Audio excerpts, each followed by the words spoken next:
समन्वितं श्रीचैतन्य प्रभुं वन्दे नित्यानन्द सहोदितं श्रीनन्दनन्दनं वन्दे राधिका चरणद्वयम् गोपीजनसमायुक्तं वृन्दावनमनोहरं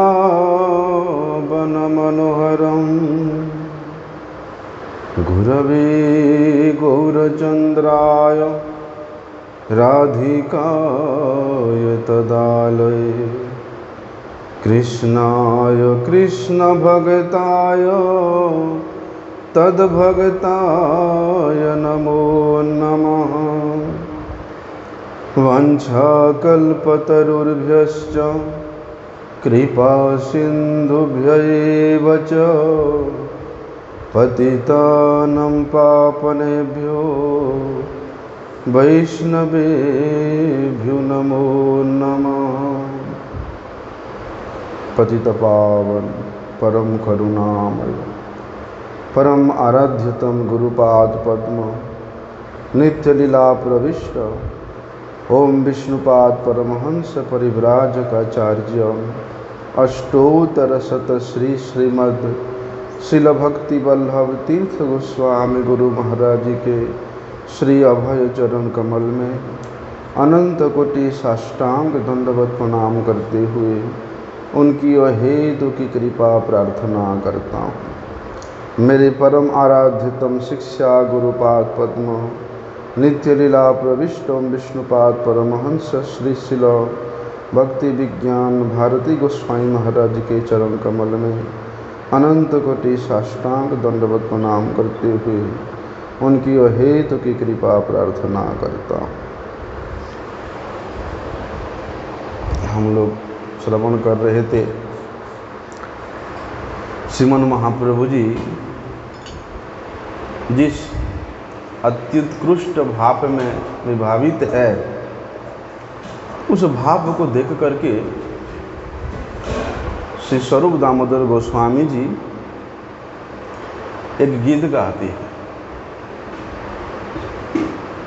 वो गीत को सुन करके श्रीमन महाप्रभु जी इतना अधिक विवलित हो जाते हैं कि वे नीलाचल में होते हुए वृंदावन को पहुंच जाते हैं। क्या था वो? सही तो परानो नाथ पाइनु जहा लागी मदने दहने झोरी गेनु। जब श्रीमन महाप्रभु जी चिंतन कर रहे हैं कि श्री जगन्नाथ जी नीलाचल से गुंडीचा अर्थात वृंदावन की ओर जा रहे हैं और इसी मध्य में राधा रानी का श्री कृष्ण के साथ मिलन होता है, तो जगन्नाथ जी को साक्षात ब्रजेंद्र नंदन श्याम सुंदर के रूप में दर्शन करके श्रीमन महाप्रभु जी इतना अधिक भाव में आविष्ट हो गए कि अनेक समय पर्यंत वे बाह्य चेतना से परिपूर्ण रूप से मुक्त थे। जब उनका चेतना आया उनका यही अनुभव हुआ कि बहुत समय के पश्चात मैं अपनी प्राण प्रियतम से मिल रहा हूँ। बोलते इसी विरह की अग्नि में इतना दिन से मैं झुलस रही थी, लेकिन आज साक्षात ब्रजेंद्र नंदन मेरे को दर्शन दिए, उनके साथ मिलन हुआ।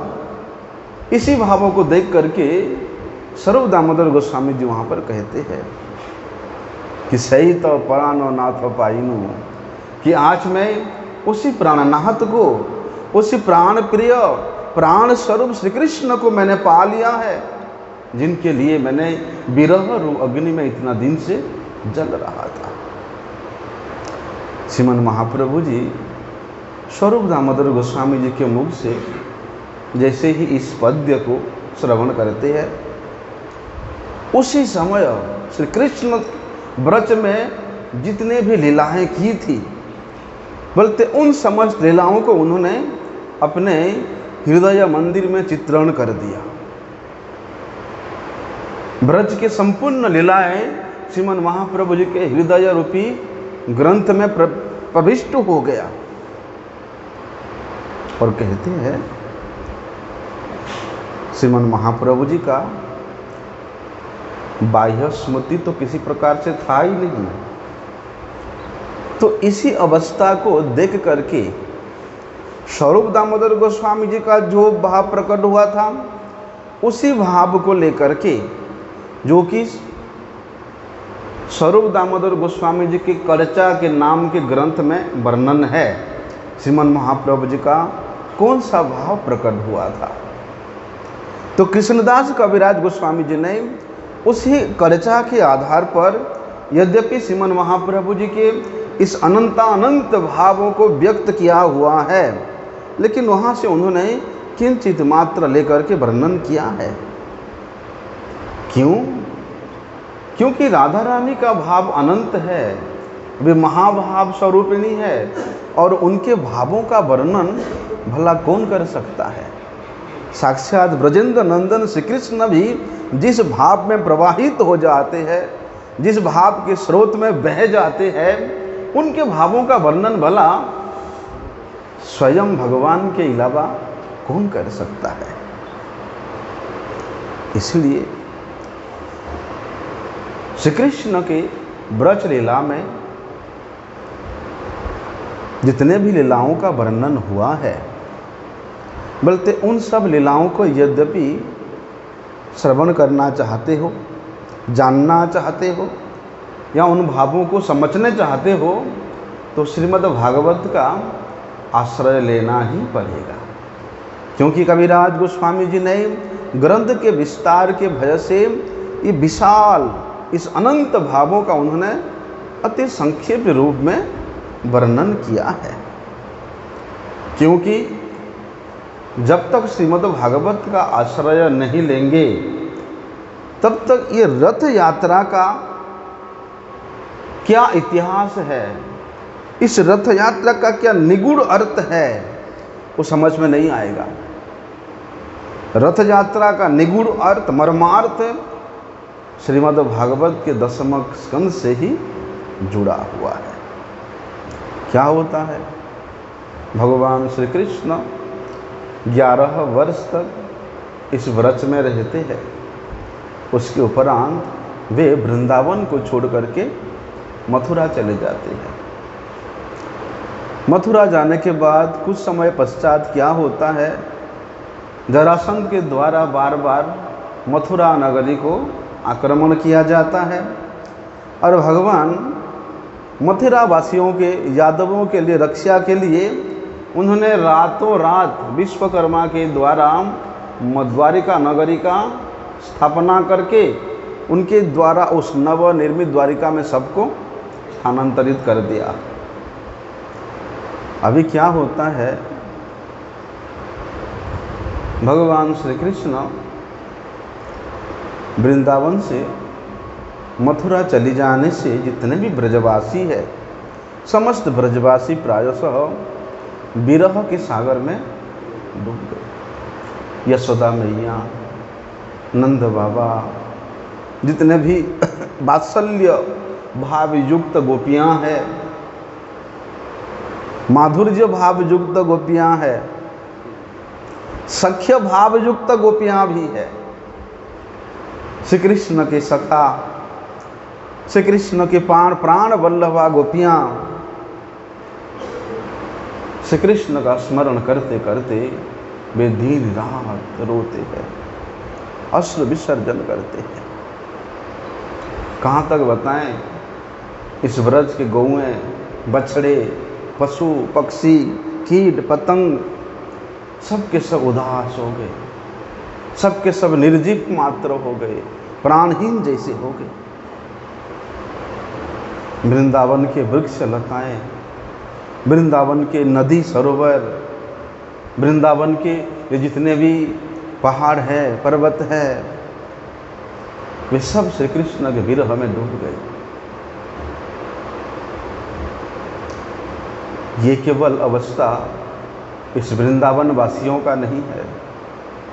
मथुरा में श्री कृष्ण भी अपने प्राण प्रिय इन ब्रजवासियों के, प्राण वल्लभा गोपियों के माता पिता के प्रेम में वे भी अत्यधिक व्याकुल हो रहे हैं। मथुरा तो आ गए, लेकिन मथुरा में भी श्री कृष्ण उन ब्रजवासियों के प्रेम के विरह में व्याकुल हो रहे हैं। क्यों? क्योंकि मथुरा में ऐसा कोई नहीं था जिसके पास जाकर के श्री कृष्ण अपनी मन की बात बताएं। श्री कृष्ण के मन के बात को सुन करके कोई श्री कृष्ण को सांत्वना दे, ऐसा मथुरा में कोई था नहीं। दाऊ दादा साथ में गए थे, लेकिन इतनी अंदर की बातें वे दाऊ दादा को नहीं बता सकते। ब्रज में गोपियाँ क्या करती है, वे भी विरह में डूबी हुई है, लेकिन उनका कुछ आश्रय है।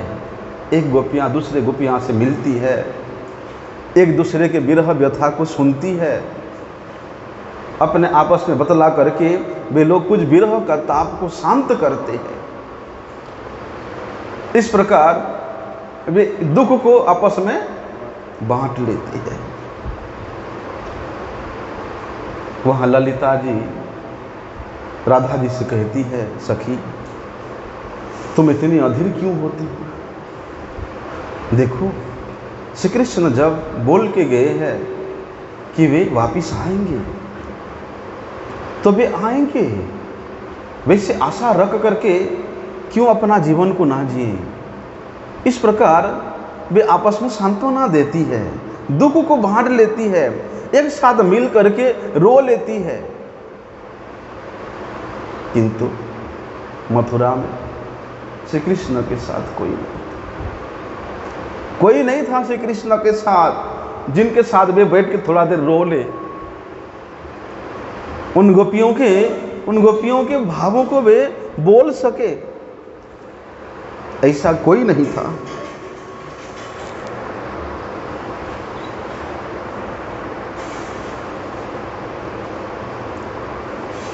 उस मथुरा में गोपियों के प्रेम के विषय में, गोपियों की सेवा के विषय में कुछ बातें कह करके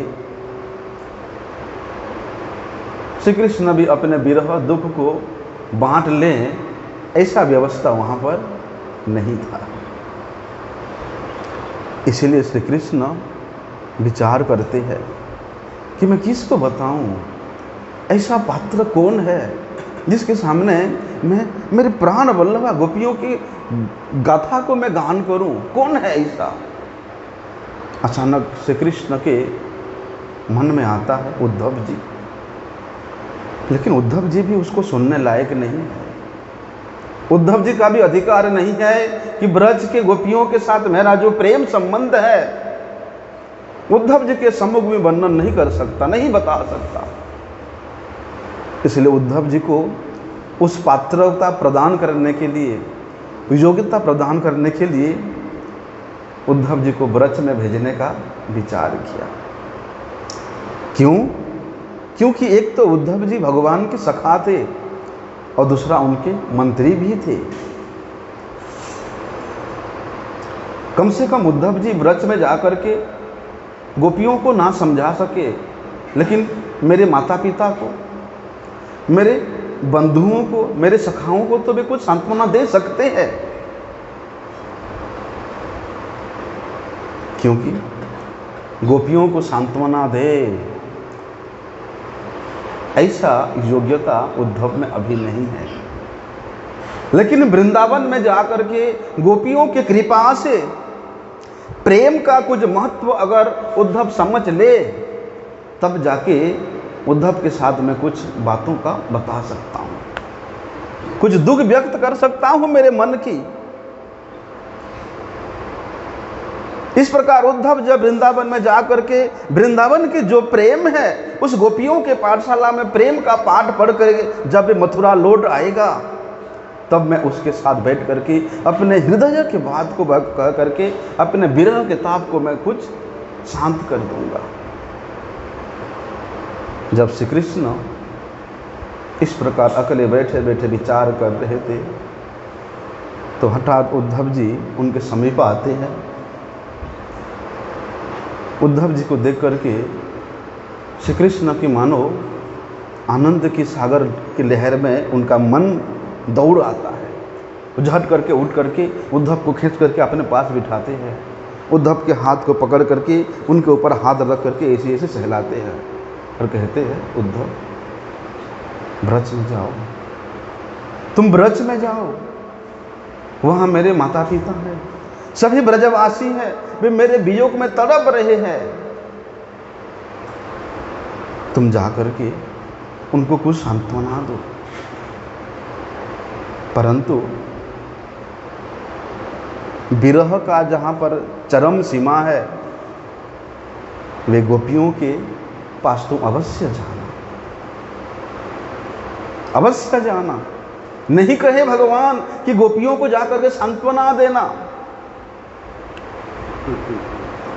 बोलते विरह के जो चरम सीमा रूप ताप में विरह में जल रहे हैं, उन गोपियों से तुम अवश्य मिलना। वहां जाकर के मेरे माता पिता को सांत्वना देना और गोपियों को मेरा संदेश सुनाना है। क्या संदेश? कि श्री कृष्ण बहुत जल्दी वापिस आ जाएंगे, बहुत जल्दी वापिस आ जाएंगे।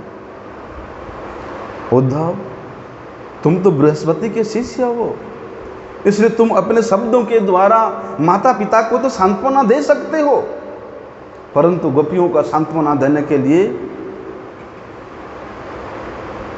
अभी वो योग्यता तुम प्राप्त नहीं किए हो।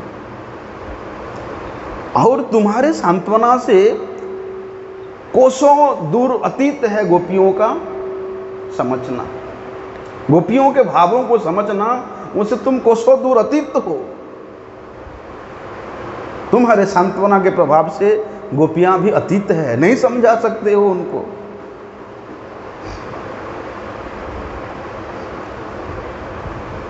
ठीक है, तुम प्रयास करना, तुम अपने प्रयास से उनके विरह के अग्नि को, जो कि अधिक भड़क उठेगी, उसके लिए उनको केवल मेरा संदेश सुनाना।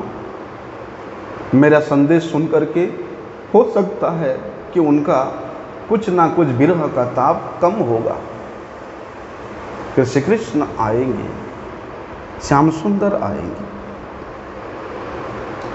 लेकिन जैसे ही भगवान उद्धव जी को कहते हैं कि तुम ब्रज में जाओ, उद्धव जी का मन बड़े उदास हो जाता है। कहते हैं, प्रभु आपके बिना इतना दिन, वो भी अन्यत्र, कैसे मैं रह सकता हूँ? मेरे लिए संभव ही नहीं है कि मैं आपके बिना इतना दिन में ब्रज में रह सकूं। प्रभु आपके बिना तो एक पल भी मैं जीवित नहीं रह सकता। श्री कृष्ण कहते हैं, तुम चिंता क्यों करते हो? चिंता मत करो।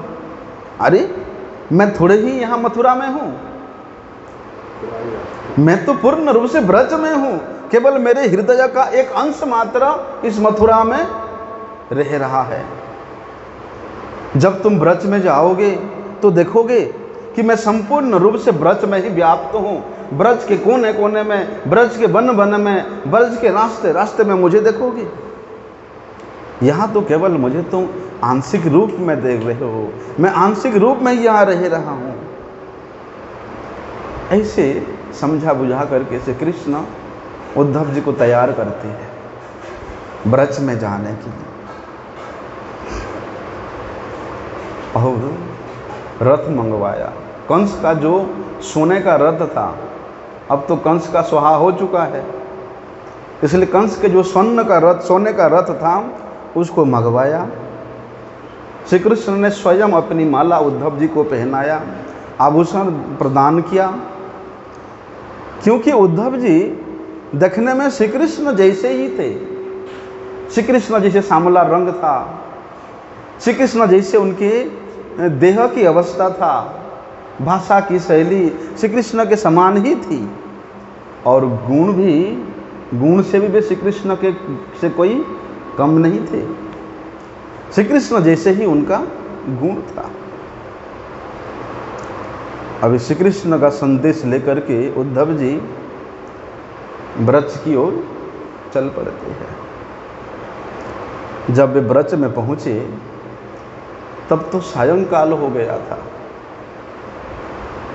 उद्धव जी ने देखा सायंकाल में कोई रास्ता नहीं दिख रहा है। उस रथ के जो घोड़े हैं वे भी अनमाने ढंग से चल रहे हैं, क्योंकि उनको आगे का रास्ता नहीं दिखाई दे रहे हैं। तमाम गौएं वे वन से श्री कृष्ण का अपेक्षा करके वापिस आ रही है। लाखों संख्या, करोड़ों संख्या में गौ हैं, वे भी प्रत्येक दिन उनका यही काम है। वे वन वन नहीं भटकती और वे जमुना के पुलिन में नहीं जाती, और जिस रास्ते से श्री कृष्ण मथुरा की ओर गए थे उस रास्ते में आकर के वे देखती रहती है। सायंकाल वे लौट जाती है। इसलिए उन गौओं के खुरों से उड़ता हुआ जो धूल है, ब्रजरथ है, इतना अधिक था कि उद्धव के रथ के आगे और कुछ नहीं दिख रहा है। उन गौओं के खुरों से इतना धूल उड़ता था कि पूरा आकाश मंडल ही धूलिसात हो जाता था, वातावरण एकदम धूलमय हो गया था। इसलिए उद्धव जी को ब्रज के रास्ते में होते हुए भी उनको ब्रज का रास्ता नहीं दिख रहा है। इधर श्री कृष्ण सोचते हैं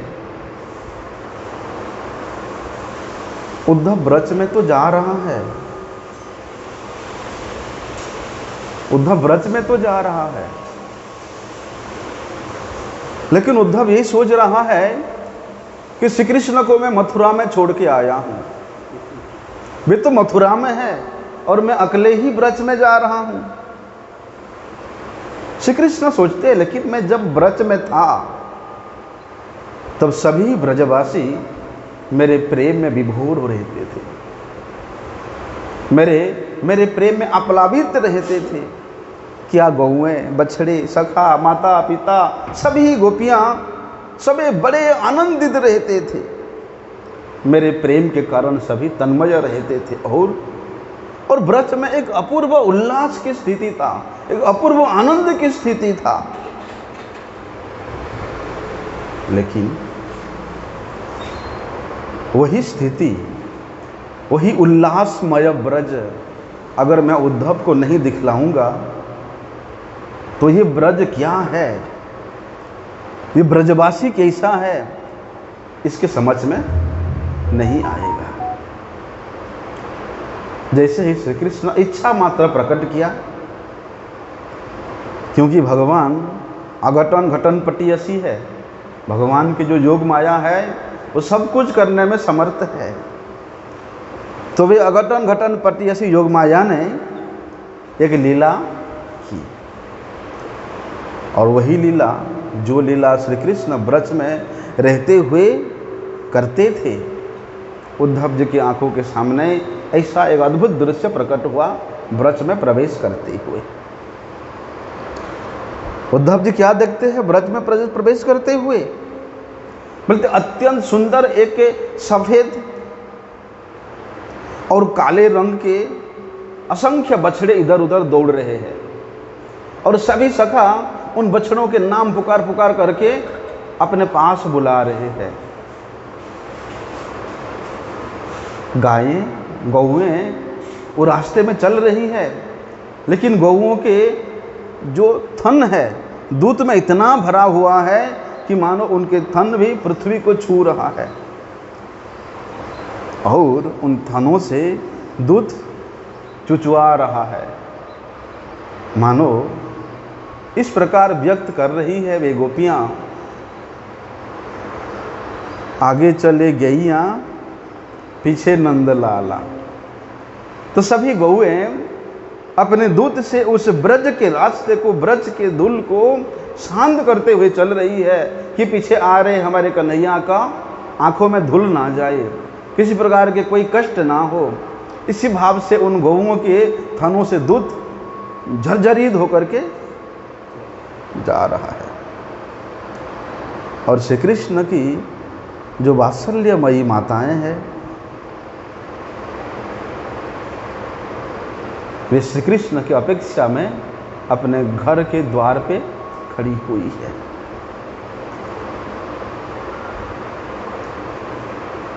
वास्तव में केवल गोपियां ही वात्सल्यमयी नहीं थी, बल्कि जितने भी गौएं थे, ये गौएं ही श्री कृष्ण के वात्सल्यमयी माताएं हैं। इसलिए श्री कृष्ण के प्रति इतना अधिक वात्सल्य, ममता, स्नेह है कि वे गौएं भी श्री कृष्ण के दूध पान के अलावा अपने बच्चा को, अपने बछड़ा को दूध पान नहीं कराती है। वे अपने बच्चे को भी दूध पी नहीं दे रही है कि पहले श्री कृष्ण ही हमारे दूध को पान करेगी। धीरे धीरे उद्धव जी का रथ ब्रज की गलियों में प्रवेश करता है। ब्रज के गलियों में प्रवेश करते ही उद्धव जी को कानों में सुनाई दे रहा है दधि मंथन की आवाज।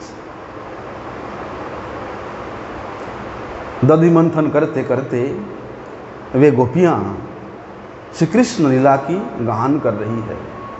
संपूर्ण ब्रज में एक ही गान चल रहा है, गोविंद दामोदर माधवेति, गोविंद दामोदर माधवेति।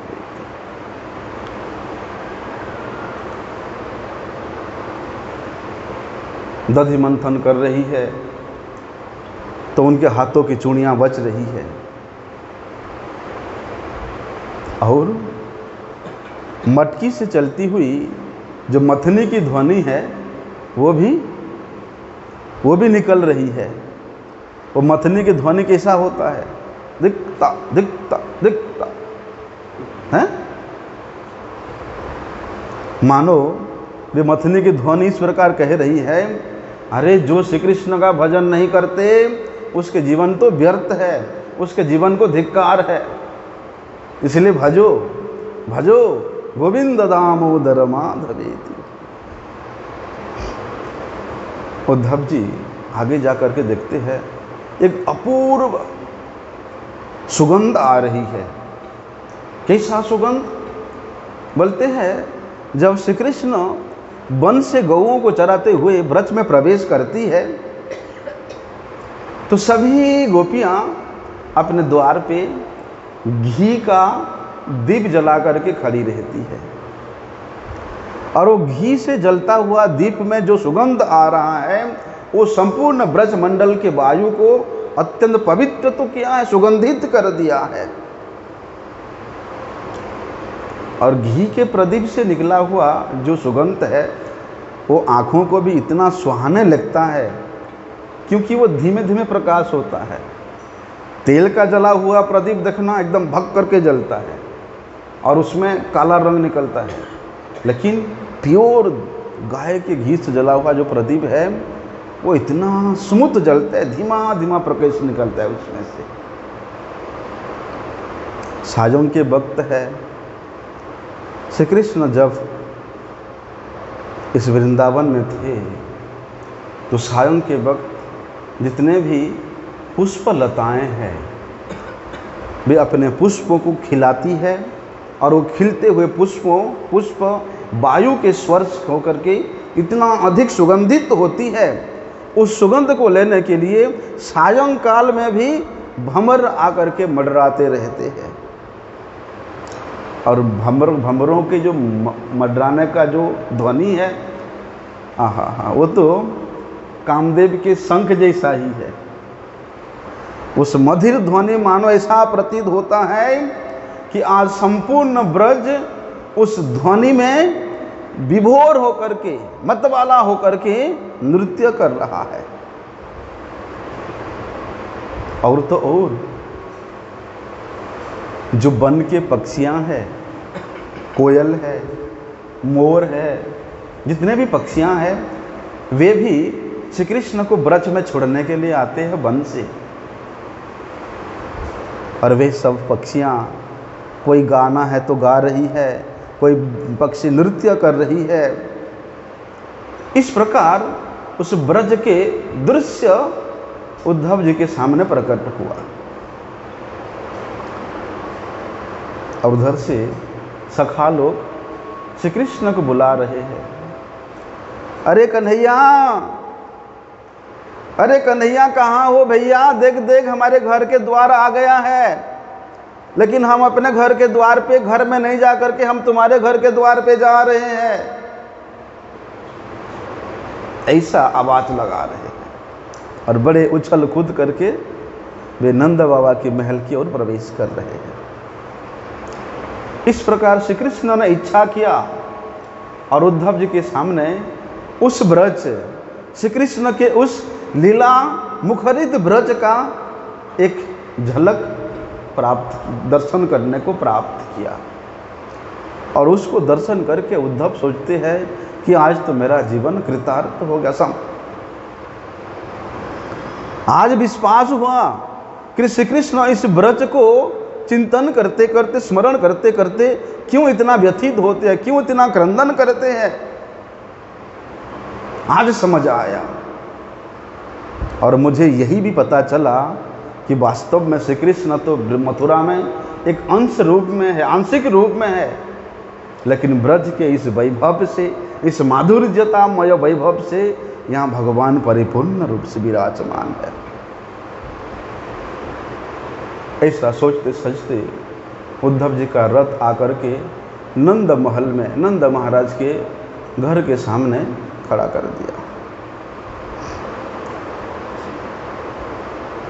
जब नंद बाबा सुना कि द्वार पर उद्धव आया है, तो उन्होंने बड़े प्रेम से उद्धव जी को अंदर ले आए, अपने घर में अंदर ला करके बिठाया। नंद बाबा सोचे हैं कि अतिथि आया है, किसी अतिथि को कुछ ना कुछ तो खिलाना चाहिए, कुछ ना कुछ पान कराना चाहिए। अंदर जाकर के नंद बाबा देखते हैं कि घर में कुछ भी नहीं है, खाने के लिए कुछ भी नहीं था, यहाँ तक कि एक बूंद दूध भी नहीं था। क्यों? क्योंकि दूध काढ़ने वाला ही कोई नहीं था। इसलिए नंद महाराज के घर में ना दूध है, ना दही है, और ना ही दही का मंथन होता है, और ना ही माखन है। भला किसके लिए होगा? जिसके लिए 9 लाख गाय की दूध, जिसके लिए मैया यशोदा ने इतनी प्रेम से स्वयं के हाथ से दधी मंथन करती हुई माखन निकालती थी, आज भला किसके लिए हो? जब से श्री कृष्ण मथुरा चले गए हैं, नंद भवन के रसोई के बर्तन भी उल्टे पड़े हुए हैं। यशोदा मैया के रसोई के बर्तन भी उल्टे पड़े थे। कितने दिन हो गया नंद महाराज के आंगन में झाड़ू तक नहीं लगा था। यशोदा मैया वे तो सब समय श्री कृष्ण विरह में रोती है, तड़पती है, अश्रु विसर्जन करती है, भूमि पे अपने सिर को पीटती है।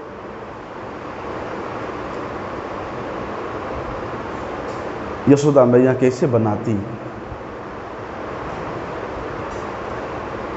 जब से कन्हैया गया, कोई भी गोपी और नंद महाराज के महल में नहीं आती। कन्हैया होते तो प्रातः से सायंकाल तक गोपियों के झुंड लाला के सेवा के लिए आती रहती थी। लेकिन आज नंद महल सुना पड़ा हुआ। चूल्हे पर तो मकड़ियों ने अपनी जाल बना लिया है। अरे जो नंद महाराज का भंडार हमेशा भरा रहता था, आज तो उस भंडार का देखरेख करने वाला भी कोई नहीं था। क्यों? क्योंकि श्री कृष्ण मथुरा जाने से उस भंडार की आवश्यकता ही क्या है, उस भंडार की जरूरत ही नहीं थी। इसलिए नंद बाबा ने गांव के अंतिम छोर में एक ब्राह्मण का घर था, वहीं से एक ब्राह्मण के घर में उद्धव जी के लिए कुछ खाने का व्यवस्था किया। वो ब्राह्मण ने अपने घर में खीर बना के भेजा, लेकिन उसमें भी बिना शक्कर के, क्योंकि उस ब्राह्मण के घर में शक्कर ही नहीं था खीर में डालने के लिए। तो बिना शक्कर के खीर ला करके नंद महाराज ने उद्धव जी को दिया। उद्धव जी को बड़ी भूख लगी थी, बड़ी भूख लगी थी, इसलिए उन्होंने उस खीर को बड़े प्रेम से खाया। फिर नंद बाबा ने कुछ ब्रजवासियों से, कुछ सेवकों से उद्धव जी का चरण दबाया, पाद संवाहन करवाया। अभी उद्धव जी थोड़ी देर विश्राम कर चुके थे, तो नंद महाराज ने चाहते थे कि अभी तो उद्धव जी विश्राम कर रहे हैं। नंद महाराज इतनी काल में 4-5 बार जा करके देख के आ चुके हैं कि उद्धव जी क्या कर रहे हैं। अगर वे जग गए हैं तो मैं कुछ पूछूं, लाला के बारे में कुछ पूछूं, मेरे कन्हैया के बारे में कुछ पूछूं। लेकिन 4-5 बार लौट के आए, अतिथि है, मैं क्यों उठाऊं। फिर जा करके देखते हैं मध्य रात्रि हो चुका था, क्योंकि साजन काल पहुंचे थे वे, रात्रि को तो सजन करना ही था। नंद महाराज इतने भाव विभोर हो रहे हैं कि उनके गले से अपने कन्हैया का नाम भी निकल रहा है, कृष्ण।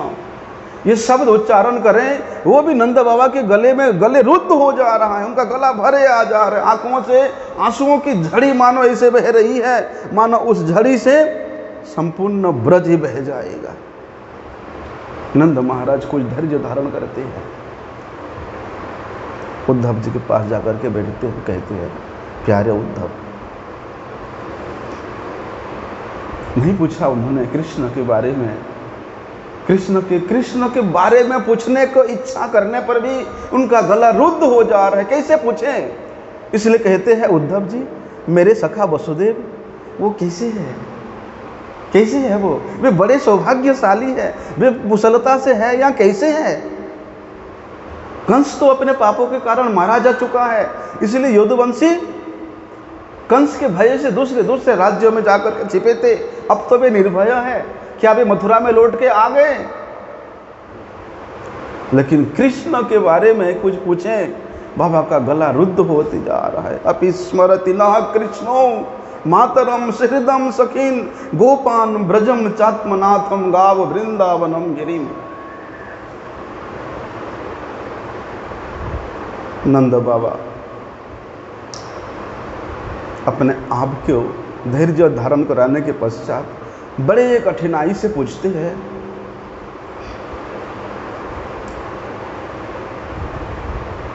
कन्हैया के मैया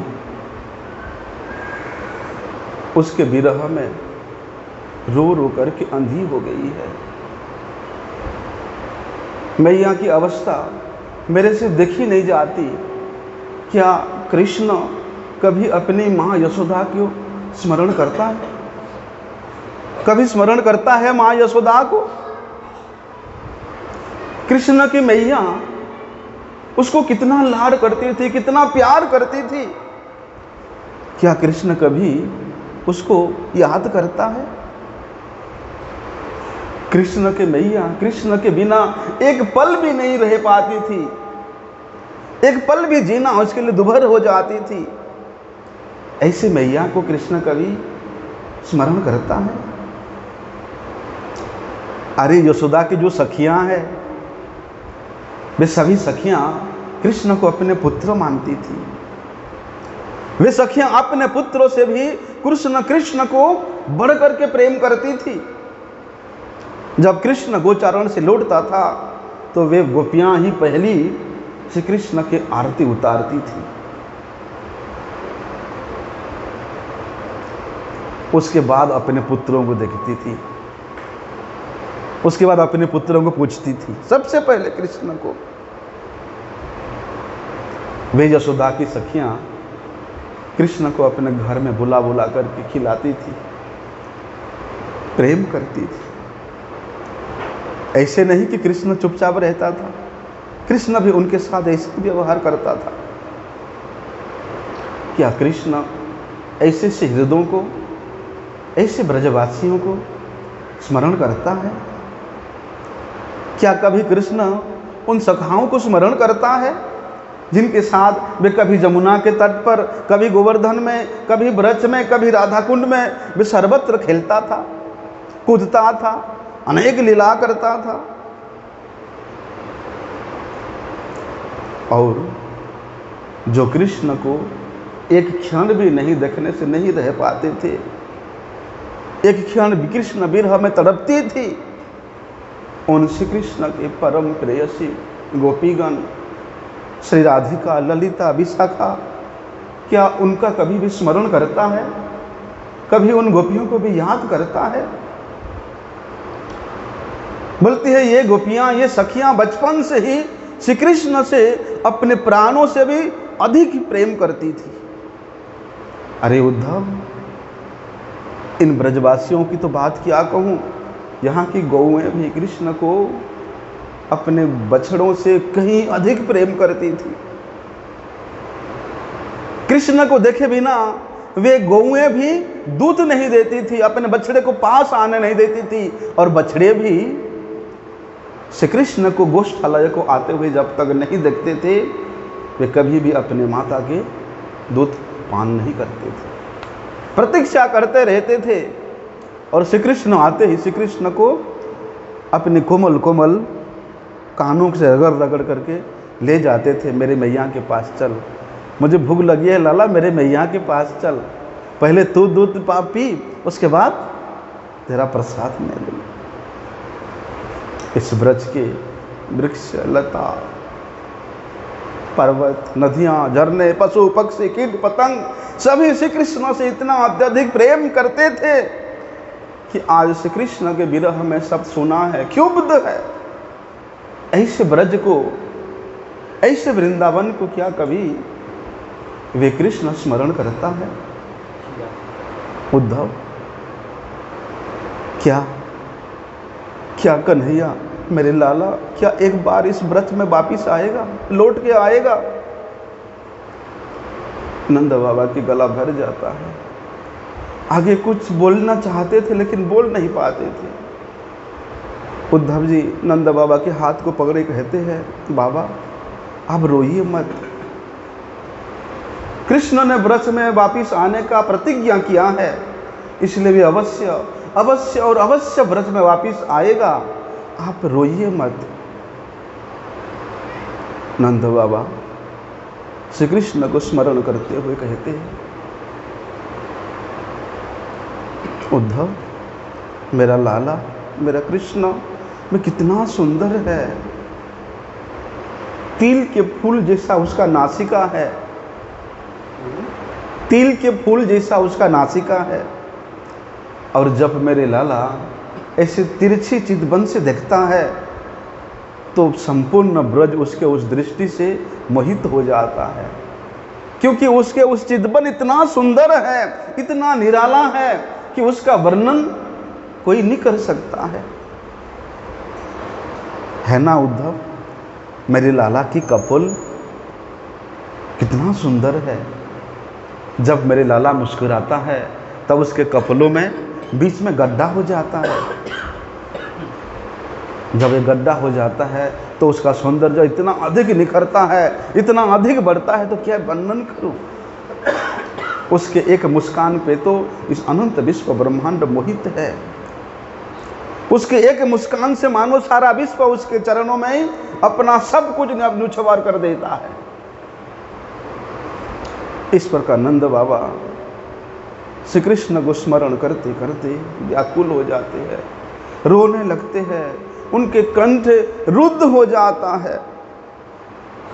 उद्धव जी कहते हैं, बाबा श्री कृष्ण के प्रति आपका, यशोदा मैया का, इन ब्रजवासियों का, इन ब्रज के प्रत्येक जीवों का जो अनुराग है, जो प्रेम है, वो अति धन्याति धन्य है।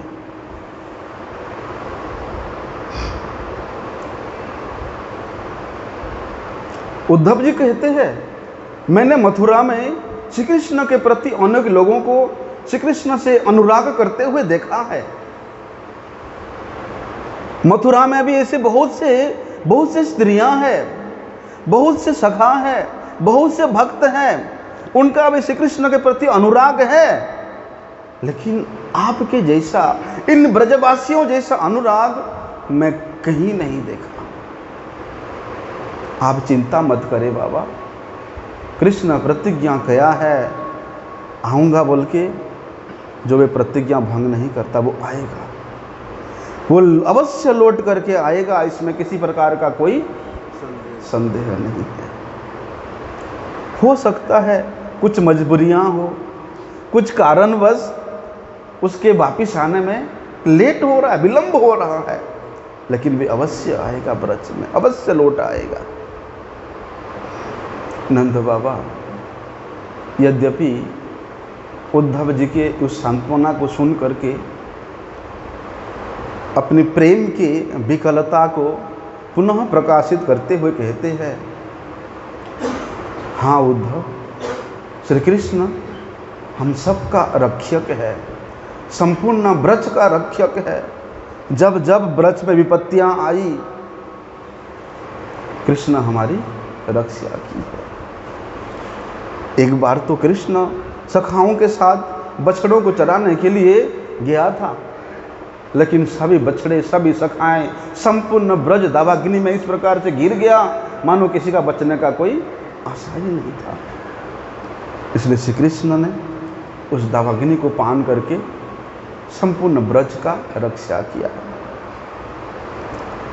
क्या कहूँ उद्धव, कृष्ण ने कहा कि गिरिराज जी का पूजा करो, गोवर्धन की पूजा करो। हमने इंद्र की पूजा बंद करके गोवर्धन पूजा की, तब इंद्र ने क्रोध में भर करके कृष्ण के साथ ही संपूर्ण ब्रजवासियों को, संपूर्ण ब्रज को जल में डुबो देना चाहता था।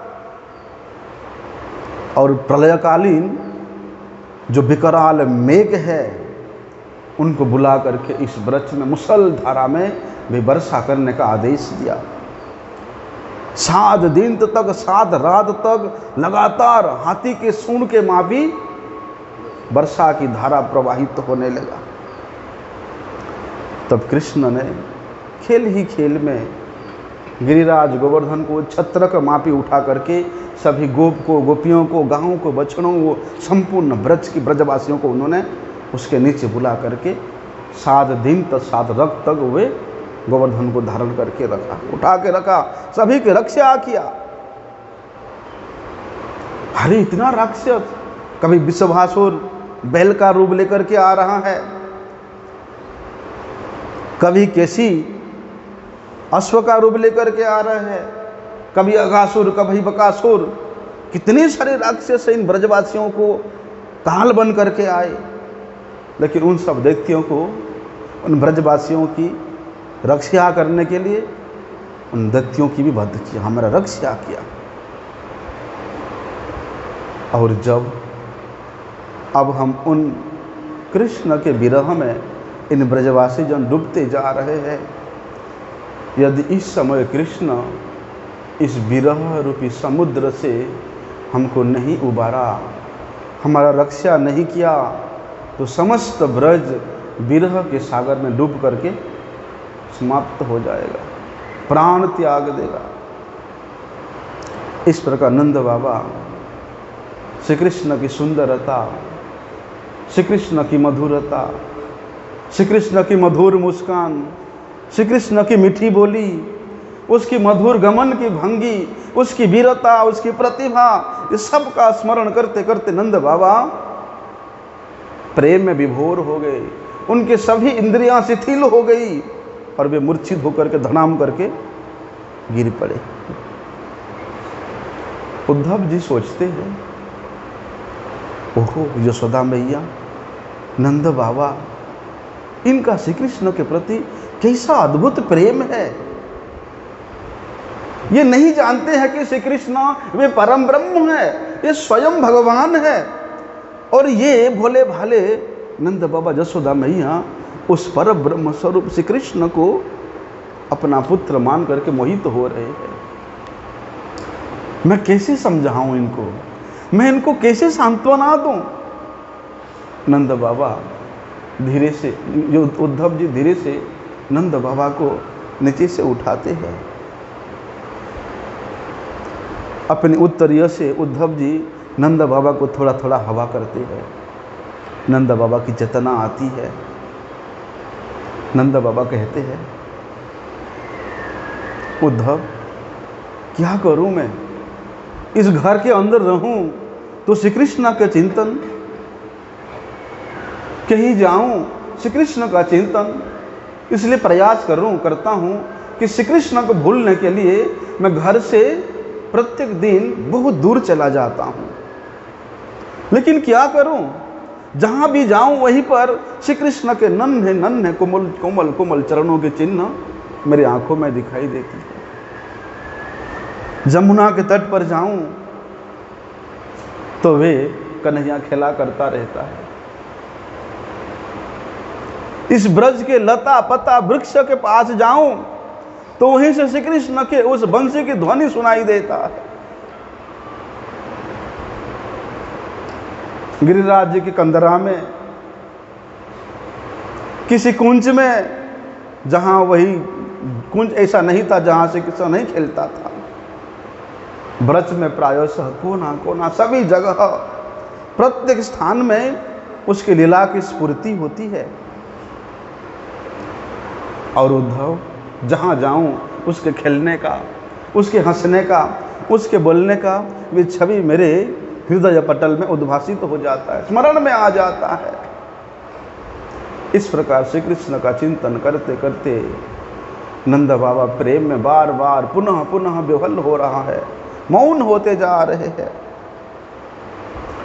उद्धव जी नंद महाराज के ऐसा अद्भुत प्रेम को देख करके सोचते हैं, अरे कृष्ण ने मुझे माता पिता को सांत्वना देने के लिए भेजा है, मैं तो इनको सांत्वना देने के लिए आया था, किंतु ये तो श्री कृष्ण के विरह में विलाप करते करते तड़प रहे हैं।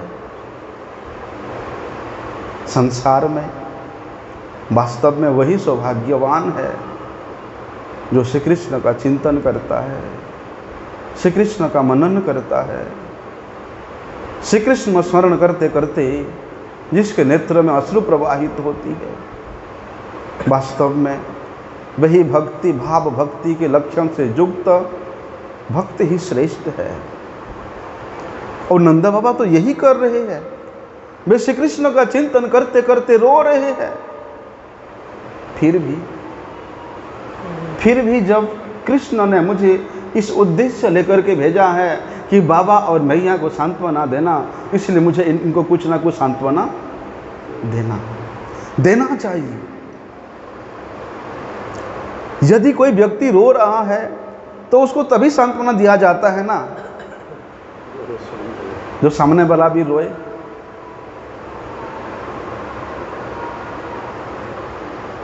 जब सामने वाला व्यक्ति रो रहा हो तो उसको सांत्वना देते, क्या कहते हैं, रोइए मत।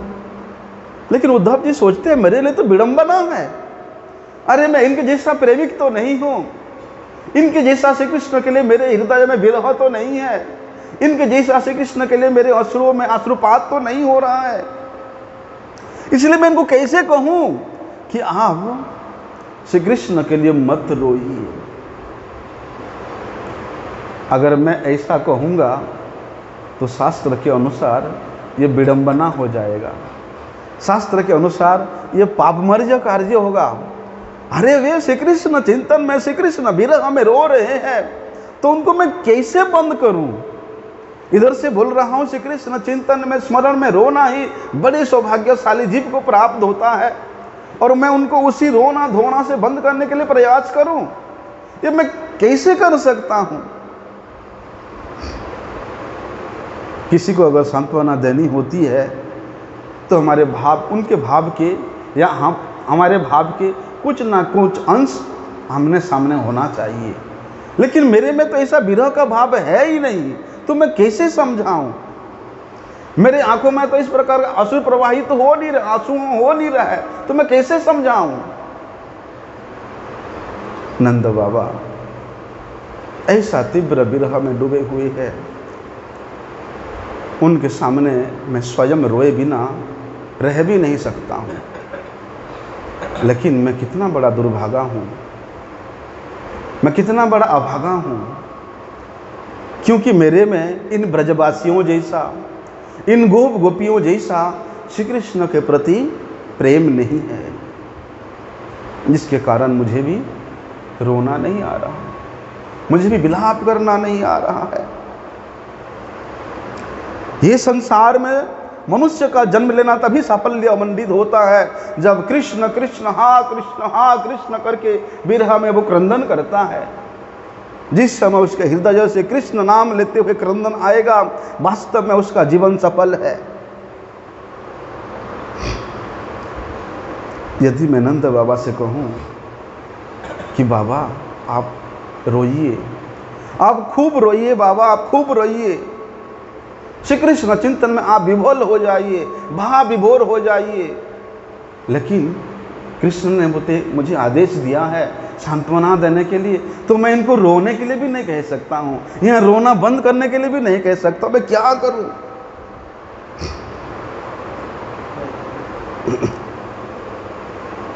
क्योंकि सांत्वना तभी दिया जाता है ना, अगर कोई व्यक्ति किसी वस्तु के लिए रो रहा है तो उस वस्तु से उसके चित्त वृत्ति को हटा करके दूसरे वस्तु में लगा करके उसको सांत्वना दे सकते हैं। लेकिन नंद बाबा, यशोदा मैया, ये संपूर्ण ब्रज जिस वस्तु के लिए रो रहे हैं, मैं उनसे उनको कैसे हटाऊं, कैसे दूर करूं? क्योंकि इनका मन तो श्री कृष्ण में ही लगा हुआ है, इसलिए श्री कृष्ण से इनको मन को हटा करके मैं दूसरे विषय में कैसे लगाऊं? यदि कोई श्री कृष्ण चिंतन में, श्री कृष्ण सेवा में अत्यधिक तन्मय हो जाता है तो वास्तव में वही उसका परम सौभाग्य है। और सचमुच ये नंद बाबा, यशोदा मैया, ये सखागण, ये गोपीगण, ये संपूर्ण ब्रजवासीगण बहुत महान है, इनका जीवन धन्य है। अहो भाग्यम नंद गोप ब्रजौकसम यत मित्रम परमानंदम पूर्ण ब्रह्म सनातनम। जब सनातनम की बात आया, बहुत सोच विचार करने के बाद उद्धव जी नंद बाबा से कहते हैं कि युवाम श्लाघ्य तमोभयम, कि बाबा इस जगत में, यहाँ तक कि संपूर्ण विश्व ब्रह्मांड में आप और मैया बड़े सौभाग्यवान हैं। यदि आप दोनों के इस भाग्य को जगत का कोई भी प्राणी स्पर्श नहीं कर सकता। क्यों? क्योंकि श्री कृष्ण के प्रति आप लोगों का जो अनुराग है, वो अनुराग इस जगत में क्या, इस त्रिलोकी में भी, इस अनंत विश्व ब्रह्मांड में भी कहीं नहीं मिल सकता। इसको सुन करके नंद बाबा उद्धव से कहते हैं, अरे क्या कहा, क्या कहा, दोबारा कहो, तुम मुझे सौभाग्यवान कह रहे हो? उद्धव, तुम्हारी बुद्धि मारी गई है क्या? तुम्हारी बुद्धि पे मुझे रोना आ रहा है, मुझे सौभाग्यवान कह रहे हो? अरे मैं तो सोचता था कि तुम कृष्ण के साथ रह करके थोड़ा सा तुम चालाक हो गए हो, चतुर हो गए हो, लेकिन तुम्हारे बातों से तो ऐसा लगता है कि तुम्हारे दूध के दांत भी अभी तक नहीं टूटे हैं, नहीं टूटे हैं। अरे ये संसार में जो सबसे बड़ा दुर्भागा है, उसे तुम बड़े सौभाग्यवान कह रहे हो? कुछ कहोगे, कुछ सोचोगे, कुछ व्यक्त करोगे, अपने वाणी के ऊपर पहले लगाम लगाओ। कुछ सोच विचार करके बोलो। तुम कह रहे हो कि कृष्ण कृष्ण अखिलम गुरुम, कि इस अखिल जगत का गुरु है, वे नारायण है, वे भगवान है, वे परब्रह्म है, और मैं उन परब्रह्म को पुत्र मानकर रो रहा हूं। पहले तो मैं यही समझता था कि कृष्ण मेरा ही पुत्र है, इसलिए उसके विरह में मैं व्याकुल होकर के रो रहा था। कहते हैं बाबा कि मैं चाहता हूं कि मेरे प्राण निकल जाए, लेकिन ये प्राण भी इतना निठुर है, इतना निष्ठुर है कि प्राण को चाहते हुए भी ये निकलता नहीं है। ये ब्रह्मा जी इतना निष्ठुर हो गए हैं कि वे मेरे हृदय को वज्र के समान कठोर बना दिया है। पिता तो एकमात्र राजा दशरथ थे, वही पिता है जिन्होंने अपने पुत्र के वियोग में हा राम कहते हुए अपने प्राण छोड़ दिया। और मैं तो अपने पुत्र के वियोग में जी रहा हूं, मर नहीं रहा हूं। इसलिए मेरे जैसे महादुर्भागा व्यक्ति को तुम बड़े सौभाग्यशाली कह रहे हो, और ये भी कह रहे हो कि मैंने नारायण को ही अपने पुत्र के रूप में प्राप्त करके अपनी निष्ठुरता के कारण उसको खो दिया है। अपने निष्ठुरता के कारण वो मेरे से दूर चला गया है। अरे भगवान तो वहीं रहते हैं जहां कोई उन्हें प्रेम करता है। अगर तुम्हारे हिसाब से वे भगवान है तो भी अच्छा किया मुझे छोड़ के चला गया, क्योंकि मेरे में प्रेम नहीं है। मैं तुम्हारे उस भगवान को किसी प्रकार का कोई प्रेम दे ही नहीं पाया, इसलिए कृष्ण मुझे छोड़ करके मथुरा चला गया। उद्धव जी सोचते हैं मैं किधर जाऊं, अब मैं क्या करूं। एक तो जिसे नंद बाबा पुत्र मान रहे हैं वो उनका पुत्र नहीं है। विश्वस्य च बीजयोनि, अरे विश्व का जो परम पिता है, इस विश्व को जिन्होंने प्रकट किया है, इस विश्व के प्रत्येक जीवों को जिन्होंने सृष्टि किया है, वे प्रत्येक जीवों के सृष्टिकर्ता, अनंत विश्व ब्रह्मांड के सृष्टिकर्ता, उनको ही अपने पुत्र मान रहे हैं।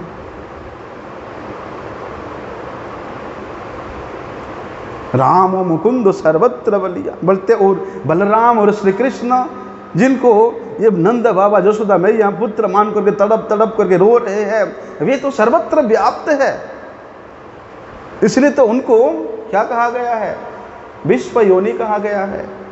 ये संपूर्ण विश्व ब्रह्मांड जिनके हृदय के अंदर में विराजमान है, कहीं भी उनका अभाव नहीं है, वे सर्वत्र विराजमान है, और सभी विश्व ब्रह्मांड के जीव उन्हीं के अंदर में विराजमान है, इसलिए वे विश्व योनि है। यूं ही इस जगत में लोग मोह में पड़ करके अज्ञानतावश रो रहे। यदि उन्हें ये ज्ञान हो जाए कि श्री कृष्ण स्वयं भगवान है, वे सर्वत्र व्याप्त है, तब उनका मोह भंग होगा, उनका उस विरह के तड़पन तभी दूर होगा। ऐसा विचार करके उद्धव जी कहते हैं, बाबा नारायण अखिलो गुरु भगवान मुकुंद, अरे श्री कृष्ण तो नारायण है, वे समस्त जगत के गुरु है, सभी उनके पुत्र है, सभी उनके संतान है, और आप उन्हें अपना पुत्र मान रहे हो। आपका पुत्र क्या वो पुरुष प्रधान है? अरे पुराणों में, वेदों में जिसको परम पुरुष के रूप में प्रतिपाद्य किया है, जो सभी कारणों के परम कारण है, जो विश्व के योनि स्वरूप है, हे नंद बाबा आप ऐसा समझिए कि ऐसा स्थान नहीं है इस जगत में कहीं जहां पर श्री कृष्ण नहीं है। इसलिए आप उस अखिल ब्रह्मांड नायक श्री कृष्ण के विरह में आप इतना विरहित हो रहे हैं। नंद बाबा चुपचाप सुन रहे हैं।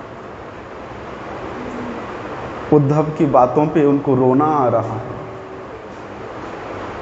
लेकिन नंद बाबा के उस अश्रुओं में इतना तड़पन है, इतना प्रेम भरा हुआ है कि उसको अभी तक उद्धव जी समझ नहीं पाए हैं, हृदयंगम नहीं कर पाए हैं। अभी भी उद्धव जी को नंद बाबा यशोदा मैया के उन अश्रुओं के मूल्य को समझने में और कितना जन्म लेना पड़ेगा। इसलिए श्री कृष्ण अपने विरह वेदना को बताने के लिए ऐसा एक पात्र की तैयारी कर रहे हैं जिसके पास वे अपना दुख को व्यक्त कर सके, अपना विरह वेदना को बोल सके। बड़े ही गंभीर विषय है, आगे हम लोग कल श्रवण करेंगे। वांछा कल्पतरुभ्यश्च कृपा सिंधुभ्यैव च पतितानां पावनेभ्यो वैष्णवेभ्यो